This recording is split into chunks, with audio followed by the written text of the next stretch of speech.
Hello and welcome to this week's episode of the Flip Flop Family Podcast. I'm Xylene. And I'm Benjamin. And we are absolutely thrilled to be here for our 62nd episode. Can you believe? Can you believe we've got that many? I can't. I mean, when we hit 50, I was a bit like, how have we hit 50? Because that is a lot.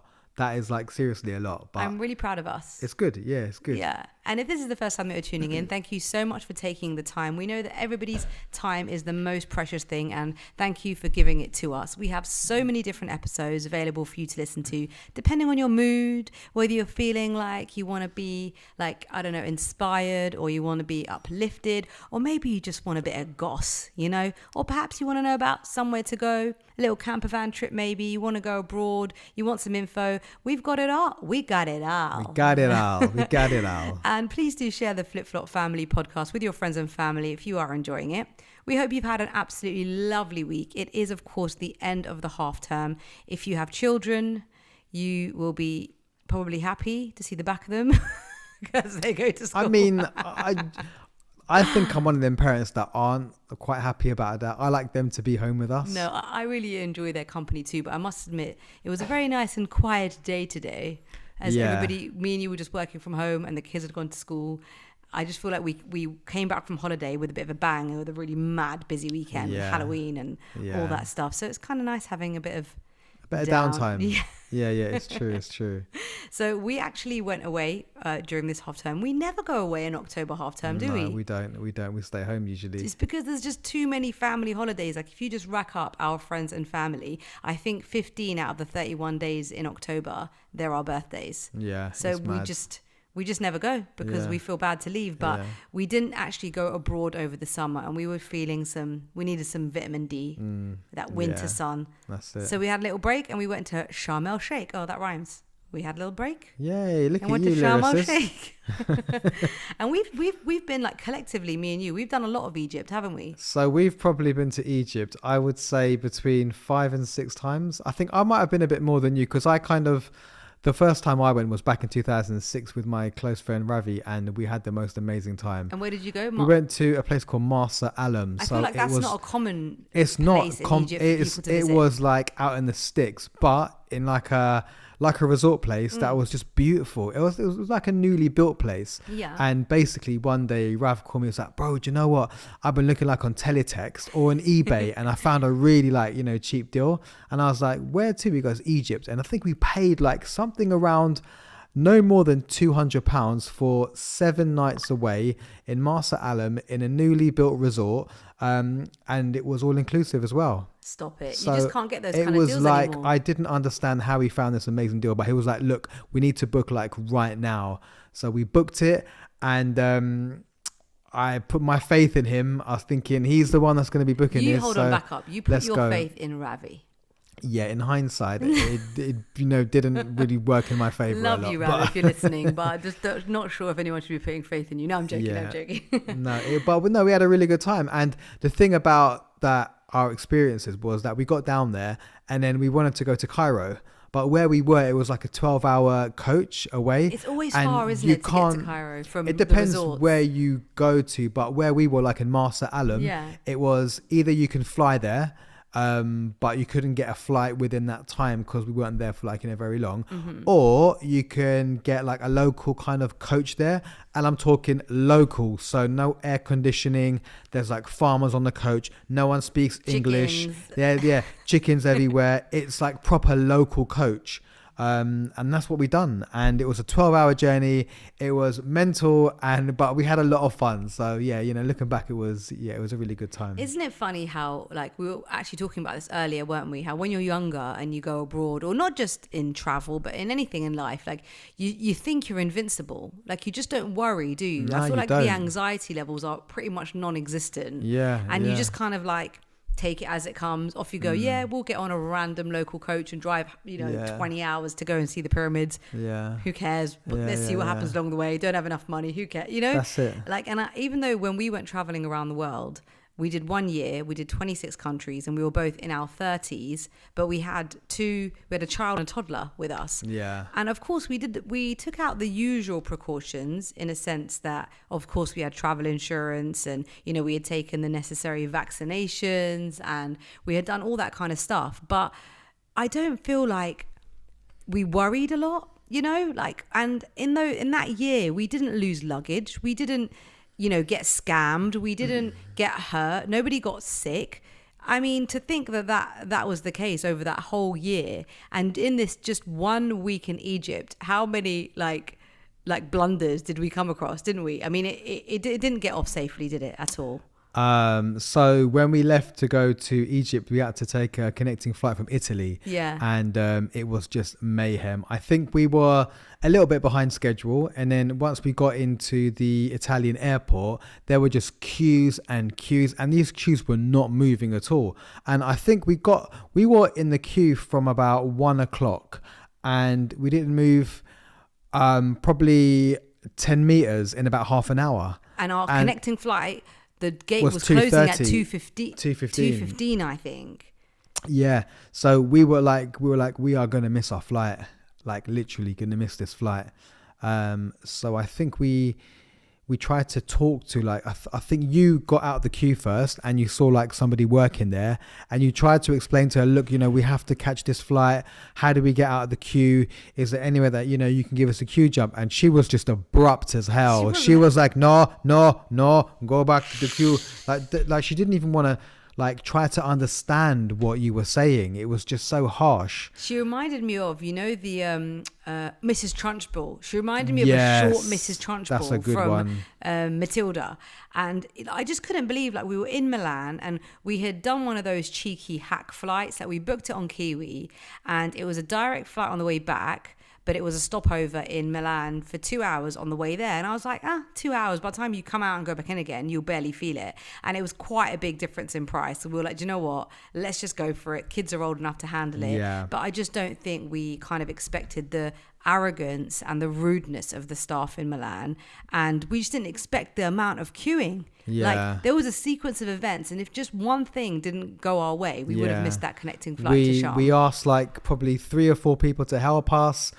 I don't think anyone looked, interested at all. No, there was that one guy that helped you, and I felt like he wanted to, but then Mrs. Trunchbull was shutting him down. Nah, she wasn't having it. Yeah. She was like, but then because our terminal was quite far away, he was explaining to her, look, they've got to get to Terminal 2. And she was like, oh, Andres, no. And we were like, just let us go. And then she allowed it, and then he allowed it. And then we got to another part of the queue. And then even that queue was not going to move at all. Yeah. There was probably about 10 people in front of us, but it was just taking ages. So slow. Anyway, long story short, it took us a long time to kind of get to where we had to get. We ran through the airport, like the scene from Home Alone 2, where they're running late to go to France. But the worst thing about all of this is that we haven't even told you that on our first leg, which was only an hour and 40 minutes to Milan, basically Ben was sitting separately and me and Emiliana and Zach were sitting on like 3 in a row, and it was Storm Benjamin when we left, so there was a lot of it's your fault, Ben. Sorry, man. There was yellow weather warnings with regards to the wind, and honestly I feel like you didn't feel it. You were at the front and we were at the back. You were literally at the front and we were I think row 36, and the plane, to me, I can only describe it like the waltzer ride. The waltzer at the fun fair. Spins around. And I am not a person for rides. And that plane felt like it was shaking from right to left. And it was just a domino effect. Emiliana was sick. Then Zach was sick. And then I was sick. And you were completely oblivious because you were at the complete front end of the airplane. Yeah. But it was absolutely awful. So from being sick and then also having to run through the airport, poor Minnie, I felt awful for her.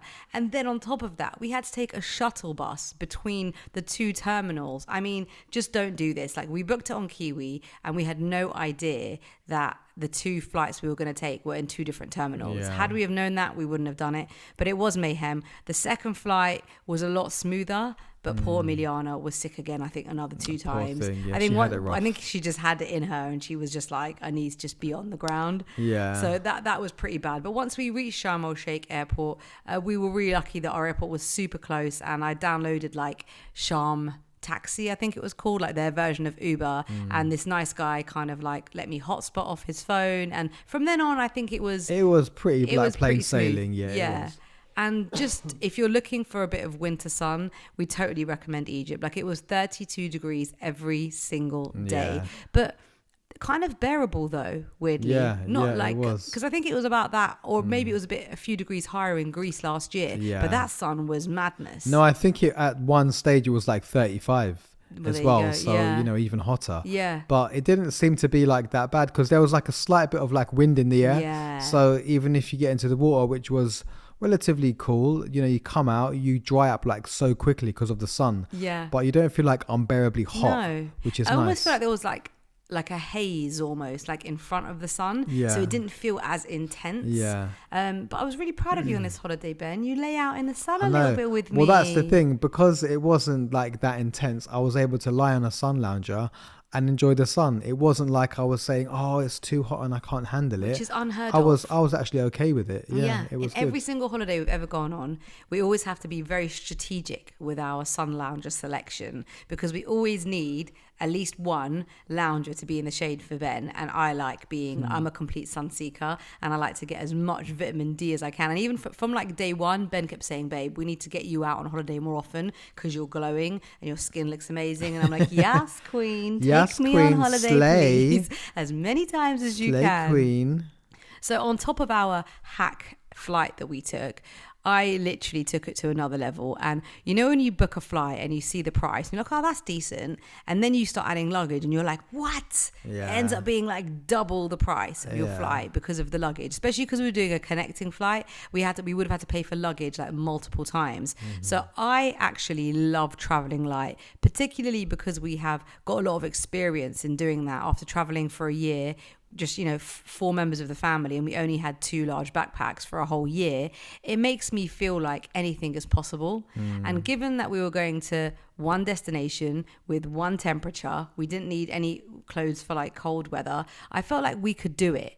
And I'm not talking about a cabin bag, I'm talking about a personal item, which is literally a backpack, isn't it? It is, And I was really proud of you because you rose to the challenge, and you were like, yeah, babe, I'm gonna do it. And I kept saying to you, we can get a bag for you if you really want, but it's on you.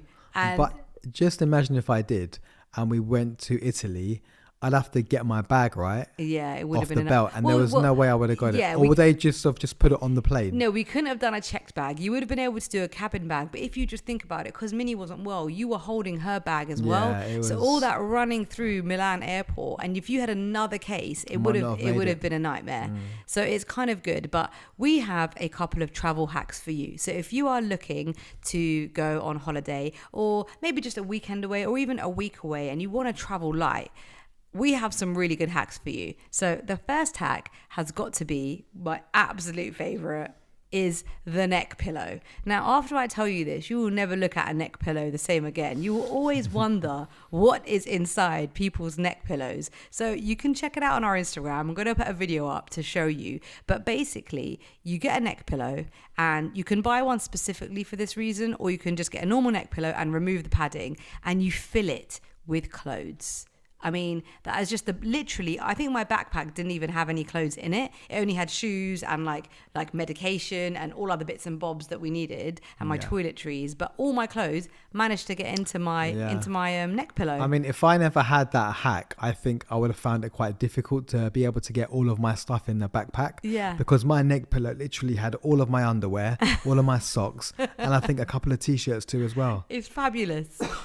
It's absolutely fabulous. So Ben, me, and Minnie, all 3 of us had these neck pillows that we stuffed. I think that is a fantastic hack. So if you're struggling, you don't want to buy luggage, and you just need that tiny bit of extra space, get yourself a neck pillow and stuff it with your goods. But also, wasn't your like neck pillow, you was able to open it and like stretch it and put it into a position where you could like lay your head on it and stuff like that. It's so, my one was so versatile because I say it's a neck pillow, but really it looks more like a draft excluder that you put at the bottom of a door because of the length of it, and you just bend it round and clip it together, so then it's a neck pillow, but really it's a draft excluder. And so because it's so long and fat, I was able to like rest it in all sorts of different positions on the plane and get really comfy. Like it was like I made it like a hammock at one stage. I hung it down below to rest my feet on at one stage. It was just fantastic. Like even if I'm not trying to save on luggage, I feel like I will do this every time. Yeah. Because it was so handy. Yeah, I think it's a great idea. Travel hack number 2. Okay, so you have your contact lenses case. Yeah. I'm someone that likes to have my evening routine where I use my serums and I use my creams and my facial scrubs and stuff like that. So you have those 2 kind of portions of your contact lenses cases. You can actually put your serums inside there, which will obviously give you enough space to carry you through, I would say, at least about 7 days, because you'd be surprised at how much you actually need. It's true. I mean, you don't like to scrimp on some things. Like you like taking your facial stuff, you like taking your vitamins and your protein and all this kind of stuff. So but they all do add up, so you've really got to find ways, haven't you? And I think you're right, the contact lens case is a great hack.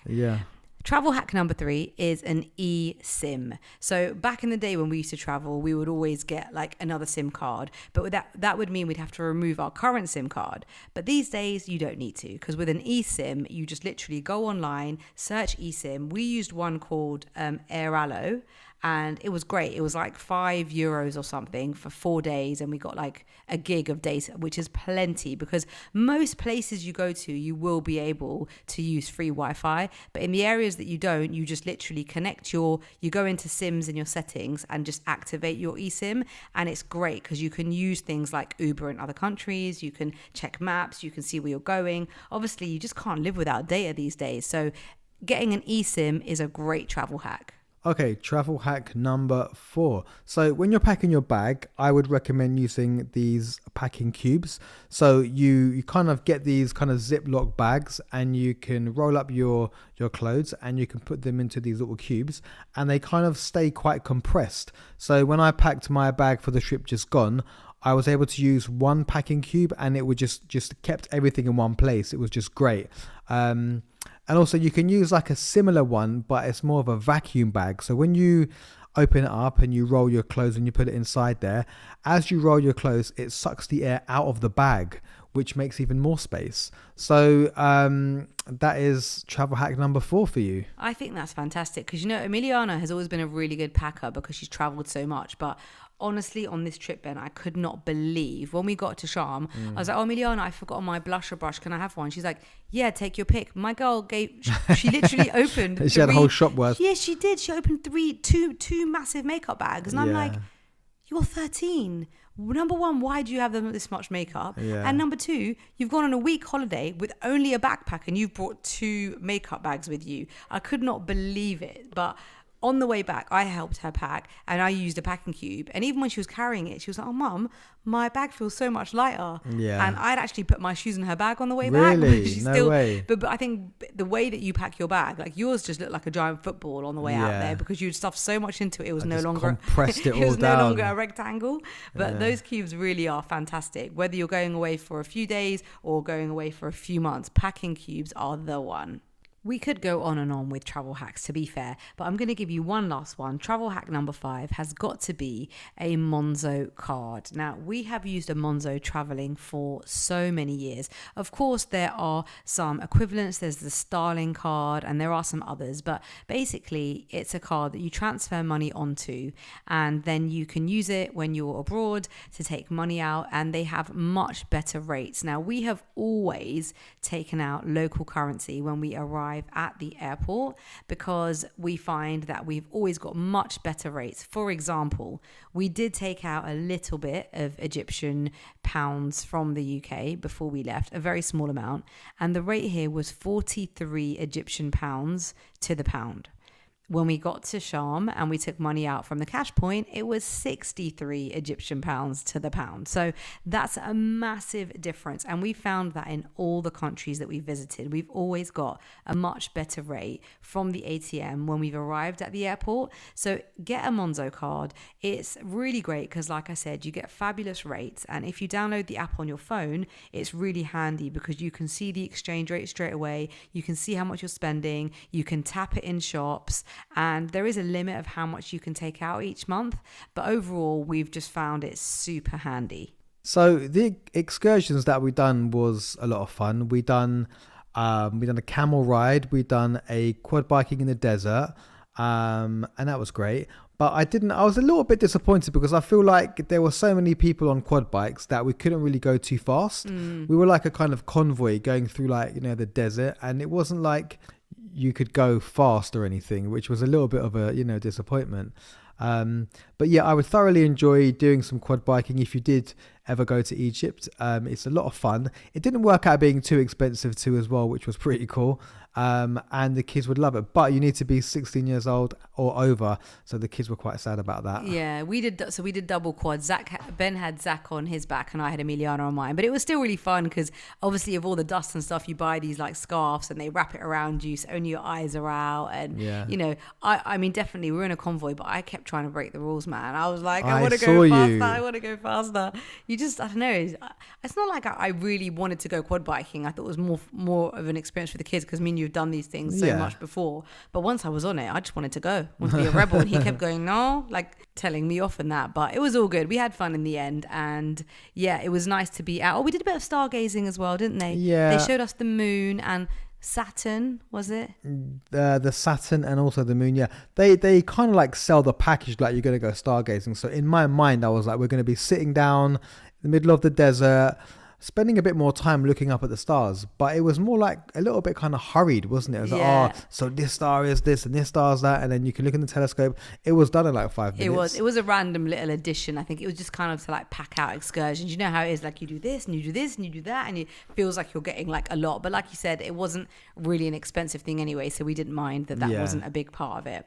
The other excursion that we really wanted to do was going to the Ras Mohammed National Park and taking a boat ride to go snorkeling in the Red Sea, and also to go to the White Island, which is like, they call it the Maldives of Egypt, but it's basically like a big white sandbar where it's really beautiful, pure white sand. But I think if you went onto Instagram and you searched Egypt White Island, you'd see that it's become a bit famous and a good spot for Instagrammers, so it can be really, really busy. And again, it ends up being quite a rushed stop because it's not like there's cafes or sun lounges or whatever, and because it's boiling, you wouldn't be there for that long.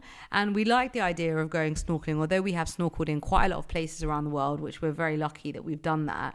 The Red Sea is meant to be one of the best places to go snorkeling. I mean, even the beaches that we were walking on that were so shallow, we saw such lovely fish, didn't we? Yeah, and the water was so nice and clear as well. Exactly. So I can imagine that if you did go out on a boat trip, you really would see some beautiful, like, the coral reef and the fish. But annoyingly, poor Zaki is allergic to the sun. And when we did take him to the beach, the like salt water was stinging him. So thankfully, we didn't book that trip. But if you do go to Sharm, definitely try and go and do some snorkeling in the Red Sea. It was nice that the kids were able to make loads of like friends as well on holiday, right? Yeah. It was, I did kind of miss them. I did feel like they're not spending any time with us at all, like in the daytime. Yeah. But then again, I know that they were happy. So if they're happy, I'm happy, right? But Zach and Emiliana made so many friends because you've got friends that are kind of coming and going. Yeah. I think in the first day or two, Emiliana made a friend, then she left, and then she had a new friend, and then that friend was, there, until the end. But Zach made loads of friends, and it was really nice that I think when you're young, you can make friends a lot more easier. Yeah. And they were just going on all the slides together and playing. I mean, like in the daytime, we hardly even saw Zach. He was just gone the whole time. I know. I could see him, now and then getting on the slides and going and getting some snacks and stuff like that. But we never really spent a lot of time with him, which was a bit sad. I know. It's funny because we went on a family holiday and we expected to spend all this time with them, and then Zach was going round and round. It was a water park hotel, so he was loving it. There was like 12 rides and they were really, really fun. And don't get me wrong, me and Ben did go around with the kids, but then when they found their friends, they were like, okay, see you later, and we're like, okay, bye. Yeah. Like Ben, there was one point when you were in the gym and I was just kind of doing the rounds just to make sure they were okay with their friends, and then basically I felt like a real third wheel because I found Zach and he was with his mate, and I was like, oh Zach, like can I come on a ride with you? And he was like,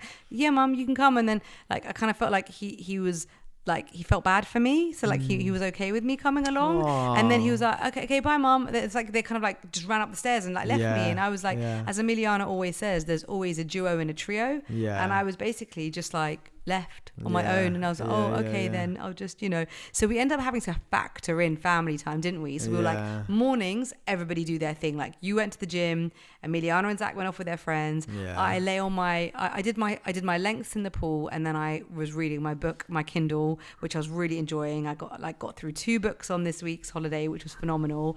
And then we had lunch, and then from lunch onwards it was like family time, but then they always escaped a bit again with their friends, but we kind of had to schedule it in, didn't we? Because although we wanted them to go and make their friends and make their memories, we kind of obviously wanted to make memories with them too. But it was really fun, and it's just so nice to spend that quality time with your kids and not have to like moan at them about stuff. We were quite free, weren't we? We were quite free and let them eat rubbish, and we let them have time on their like devices in the evening, and it was nice. Dish of the week for me has got to be Egyptian themed. So I'm not a big fan of aubergines, but baba ganoush for me is so tasty, and the ones out there was just amazing. So excuse me, what were you saying? Baba ganoush is so amazing. You love aubergine now, do we? It was so good out there. I found myself having that every single day.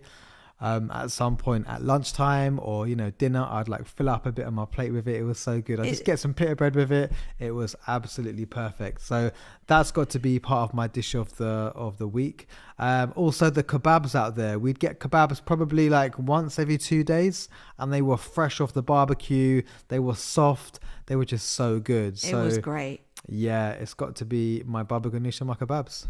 On the way home, Ben drove us home from Gatwick at like 4 a.m. I don't know how you did it. We were all so tired, but he managed to get us home. And on the way, Ben always pulls out the tunes. It's one thing you got to love about Ben. Mm-hmm. He always pulls out some sick selection of tunes. And he started playing this song, which took me back. Like, honestly, I don't think I've heard this song since the 90s. And the song is by Letitia McNeil. Latricia or Letitia? I think it's Latricia. Latricia McNeil, and the song is called Ain't That Just the Way. Now, you may know what I'm talking about, and if you don't, you must check it out on the Flip Flop Family Podcast Song of the Week playlist on Spotify and on Apple. It is such a tune. Honestly, when you hear something and it's just so nostalgic and takes you back, and I was really enjoying it, and literally in the car I was like, Ben, this has got to be the song of the week when we do our next podcast. So there you have it, Latricia McNeil, Ain't That Just the Way. We hope you've enjoyed this week's episode of the Flip Flop Family Podcast. We always love talking to you, and of course travel is our forte, as we absolutely love travel, and we hope you've enjoyed some of the little hacks that you've heard today. And don't forget to press the ring bell so you are notified when a new episode has been released. I'm Xylene. I'm Benjamin. And we will see you next time. Bye. Bye.